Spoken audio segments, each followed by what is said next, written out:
So this next set is the compound curve, and this is combining what you learned in the previous video, which is combining both the overturn and the underturn to create one fluid stroke. So you essentially are starting off with a thin stroke, transitioning into a thick, and then transitioning back into a thin. So this one's a little bit trickier, but it's also very important to remember to keep your spacing consistent in between here and in between here. And this is something you will use very frequently, so it's important to get a handle for what it's supposed to look like. And that is the compound curve.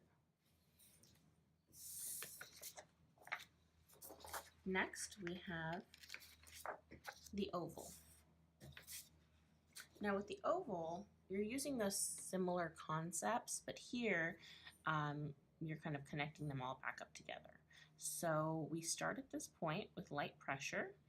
We gradually increase the pressure for a thick stroke, and then here we gradually release the pressure for a thin stroke, and we circle back. So I find it easiest when you're doing an oval not to start at the thick and go around, because then you'll end up with this. The thick and the thin just don't meet up. So I like to start kind of more around this side and do a thin stroke that slowly increases in pressure, and then circle back to that thin stroke. So that way it's more of a cohesive transition. So you start with that side, bring it over, and then circle back.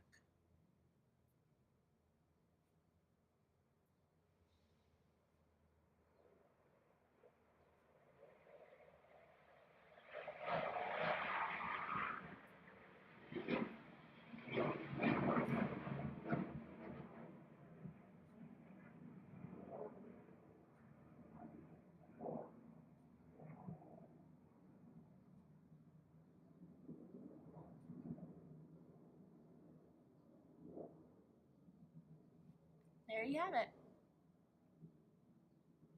This is a page that I probably would recommend that you try a few different times, because it is, it's a hard transition, especially this part. And also another tip that I have is, if you have tracing paper, put your tracing paper on top of this, and that way you don't have to keep printing this sheet out. So you print it out once, you do it with tracing paper, or if you have a light box, that's even better. Okay, so the next one we have is the ascending stem loop.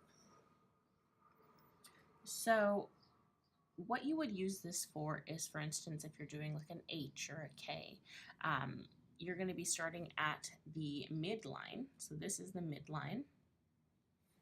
You're going to be creating a thin upstroke and then gradually increasing the pressure down as you continue your downstroke.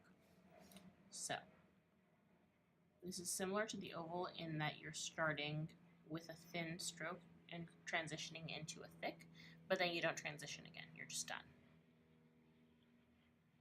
So this one's once you have the other ones mastered, this will be a piece of cake. This will be a walk in the park. And there you have it. That is the ascending stem loop. Now, to complement that, we have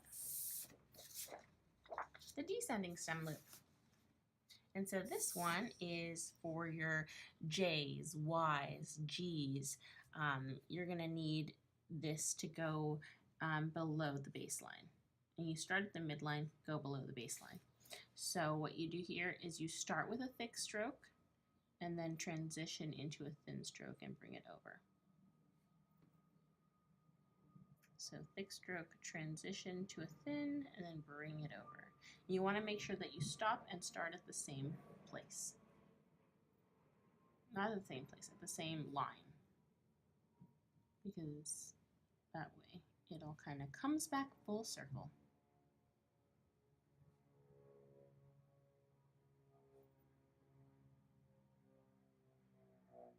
There you have it. So just continue this motion. And when you cross over, make sure you're crossing over at the baseline and not crossing over here and not crossing over here. That is when you kind of are making more stylistic choices and variations, which we will get into later in the course, but for right now, just for learning the basic strokes, it's best to be consistent and to cross over where it needs to be crossed. So just keep that up and continue this until you feel comfortable with it.